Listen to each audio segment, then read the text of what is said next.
नमस्कार मेरे प्यारे बहनों और भाइयों। आज हम आपके लिए कुछ नया लेके आए हैं सरकारी नौकरी की तैयारी के लिए। आइए जानते हैं आज हम कुछ इतिहास के बारे में। प्राचीन भारतीय इतिहास।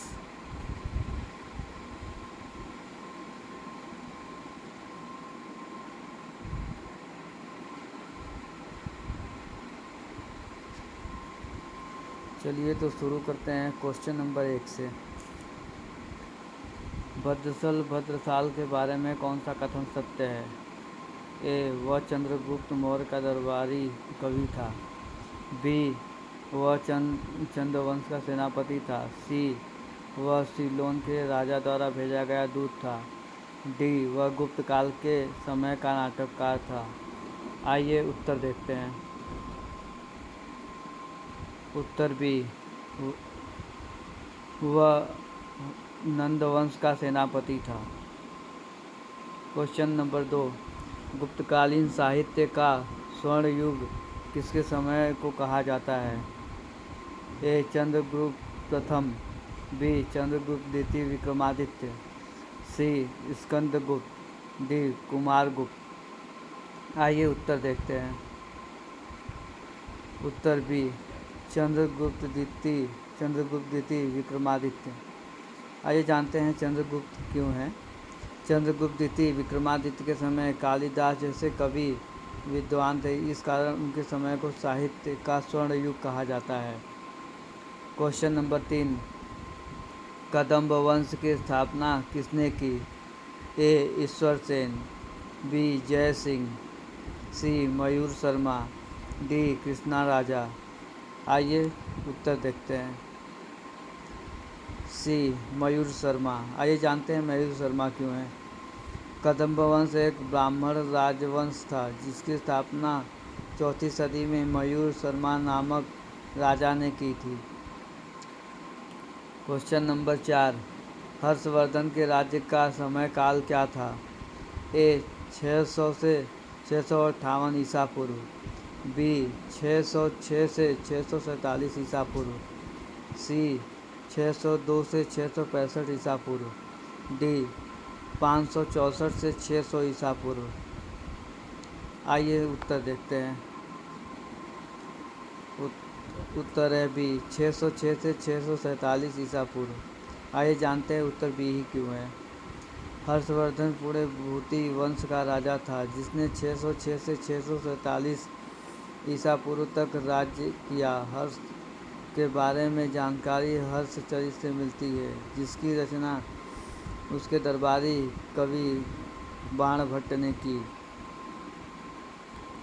क्वेश्चन नंबर 5, विक्रमादित्य के शासन काल में ढाले गए सोने के सिक्कों को क्या कहा जाता था? ए, रुपया। बी, टका। सी, मूल्य। डी, दिनार। आइए उत्तर देखते हैं। डी, दिनार। आइए जानते हैं दिनार ही क्यों है। चंद्रगुप्त विक्रमादित्य ने बहुत बड़ी संख्या में सोने के सिक्के चलवाए जिन्हें दिनार कहा जाता था। क्वेश्चन नंबर 6, श्रवणबेलगोला में गोमतेश्वर की मूर्ति किसने बनवाई? ए, चामुंडाराय। बी, चंद्रगुप्त मौर्य। सी, कालाशोक। डी, अशोक। आइए जानते हैं उत्तर क्या है। उत्तर है ए, चामुंडा राय। आइए जानते हैं चामुंडा राय ही क्यों है। श्रवणबेलगोला में गोमतेश्वर की मूर्ति चामुंडा राय ने बनवाई। गोमतेश्वर को बाहुबली भी कहा जाता है। जैन धर्म के अनुसार गोमतेश्वर ऋषभ देव के पुत्र थे। ऋषभ देव जैन धर्म के प्रथम तीर्थंकर थे।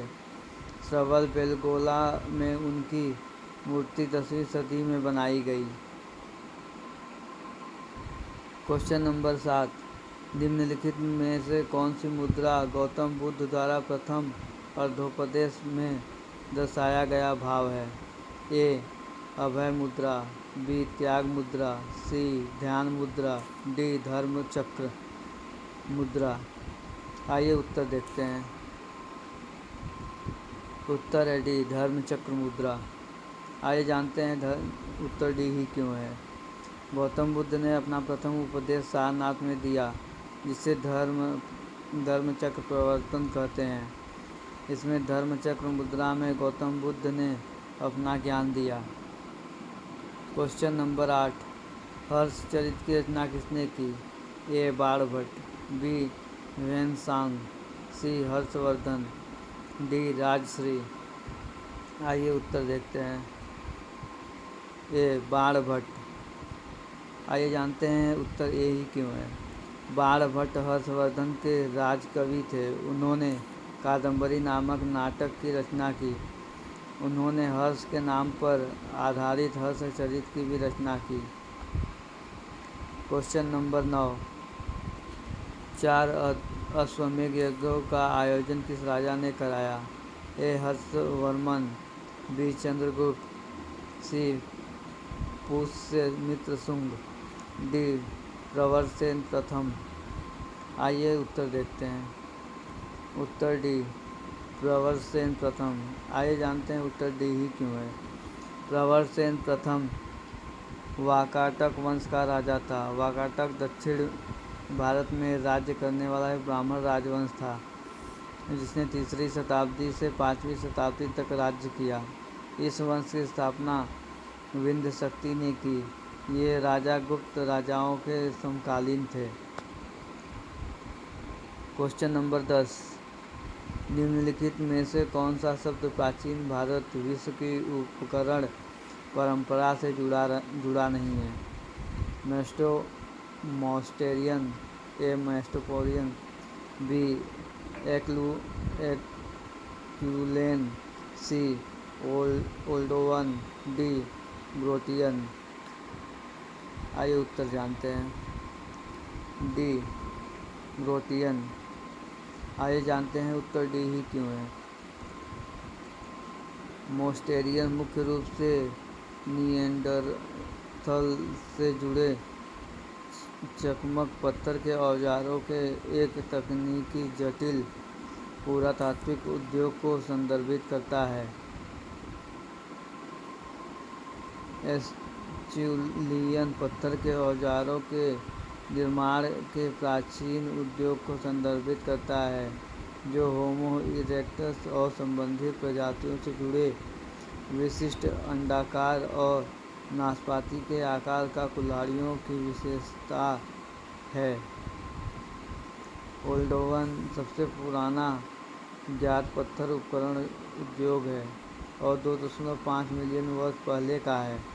ग्रोटियन शब्द अंतर्राष्ट्रीय कानून से संबंधित है और प्राचीन पत्थर उपकरण उद्योगों से संबंधित नहीं है।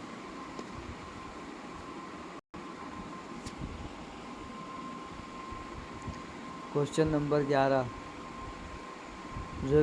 ऋग्वेद का पाठ करने वाले ब्राह्मण को क्या कहा जाता था? ए होत्री, बी अर्घयु, सी उद्यंत, डी नक्षोत्री। आइए जानते हैं उत्तर क्या है। उत्तर ए होत्री। आइए जानते हैं उत्तर ए ही क्यों है। होत्री ऋग्वेद का पाठ करने वाले ब्राह्मण को कहते थे। यजुर्वेद का पाठ करने वाले ब्राह्मण को उद्यतन कहते हैं। क्वेश्चन नंबर 12, चेर वंश की राजधानी कहाँ थी? ए तोड़ी, बी मुसीरी, सी वंजी, डी उरैयर। आइए जानते हैं उत्तर क्या है। उत्तर सी वंजी। क्वेश्चन नंबर 13, कालिदास का नाम किस अभिलेख में है? ए इलाहाबाद स्तंभ अभिलेख, बी आयहोल अभिलेख, सी जूनागढ़ अभिलेख, डी हनुमकोंडा अभिलेख। आइए उत्तर जानते हैं। उत्तर बी आयहोल अभिलेख। आइए जानते हैं उत्तर बी ही क्यों है। आयहोल अभिलेख वातापी के राजा पुलिकेशन से द्वितीय ने बनवाया। वह जैन मतानुयायी था। उसने 610 ईस्वी से लेकर 642 ईसा पूर्व तक राज्य किया। इस अभिलेख को रवि कृति ने लिखा। यह संस्कृत भाषा में था, जिसमें कन्नड़ भाषा भी है। इसमें कालिदास और भैरवी का भी जिक्र है। क्वेश्चन नंबर 14, कल्पद्रुम की रचना किसने की? ए कालिदास, बी लक्ष्मीधर, सी सर्वेश, डी सदल मिश्र। आइए उत्तर जानते हैं। उत्तर बी लक्ष्मीधर। आइए जानते हैं उत्तर बी ही क्यों है। कल्पद्रुम की रचना लक्ष्मीधर ने की। वह गढ़वाल वंश का मंत्री था। गढ़वाल वंश कन्नौज का राजपूत क्षत्रिय वंश था। इसका महान राजा गोविंदचंद था और अंतिम राजा जयचंद था, जो मोहम्मद गौरी से लड़ते हुए मारा गया। क्वेश्चन नंबर 15, कौन सा कथन गलत है? ए पांड्य वंश की राजधानी मदुरई थी, बी चेरों की राजधानी वंशी थी, सी विदेह राज्य की राजधानी मिथिला थी, डी इनमें से कोई नहीं। आइए उत्तर देखते हैं। उत्तर डी इनमें से कोई नहीं, सभी कथन सत्य है। क्वेश्चन नंबर 16, गौतम बुद्ध के गृहत्याग को कौन सा चिन्ह बताया है? ए घोड़ा, बी कमल, सी चक्र, डी स्तूप। आइए उत्तर देखते हैं। आंसर ए घोड़ा। आइए जानते हैं घोड़ा ही क्यों है। घोड़ा गौतम बुद्ध के गृहत्याग से संबंधित है। क्वेश्चन नंबर 17, अथर्ववेद कितने कांडों या पुस्तकों में विभाजित है? ए 15, बी 17, सी 19, डी 20। डी 20। आइए जानते हैं उत्तर डी ही क्यों है। यह 20 कांडों या पुस्तकों में विभाजित है, जिससे 717 सूक्त हैं। अथर्ववेद में ब्राह्मणों की उपासना संबंधित बहुत से मंत्र हैं। क्वेश्चन नंबर 18, बुद्ध को निम्नलिखित में से किसके द्वारा दूध चावल का कटोरा भेंट किया गया था? ए सुजाता, बी कपिला, सी यशोधरा, डी सुनीता। आइए उत्तर देखते हैं। उत्तर है सुजाता। आइए जानते हैं सुजाता ही क्यों है। जब बुद्ध सेनानी गांव की ओर बढ़ रहे थे तो उन्हें सुजाता नाम की एक नीची जाति गांव की लड़की ने दूध चावल का कटोरा दिया। बुद्ध ने एक घास काटने वाले से चटाई के लिए कुछ घास का उपहार स्वीकार किया और पूर्व की ओर मुख करके पीपल के पेड़ के नीचे आसन ग्रहण किया। क्वेश्चन नंबर 19, वज्जी महाजनपद की राजधानी क्या थी? ए कुशीनगर, बी वैशाली, सी पावा, डी सुक्तिमती। आइए जानते हैं उत्तर क्या है। बी वैशाली। आइए जानते हैं उत्तर बी ही क्यों है। वज्जी तिरहुत संभाग में गंगा के उत्तर की ओर महाजनपद था। यह 8 या 9 कुलों का संघ था। वज्जी महाजनपद की राजधानी वैशाली में स्थित है। क्वेश्चन नंबर 20, वत्स महाजनपद की राजधानी क्या थी? ए कौशाम्बी, बी इंद्रप्रस्थ, सी विराटनगर, डी मथुरा। आइए उत्तर देखते हैं। उत्तर ए कौशाम्बी। आइए जानते हैं कौशाम्बी ही क्यों है। वत्स यमुना नदी के तट पर स्थित है। वत्स अपने महीन सूती वस्त्रों के लिए प्रसिद्ध था। वत्स की राजधानी कौशाम्बी थी, जो इलाहाबाद के निकट गंगा यमुना के संगम पर स्थित है।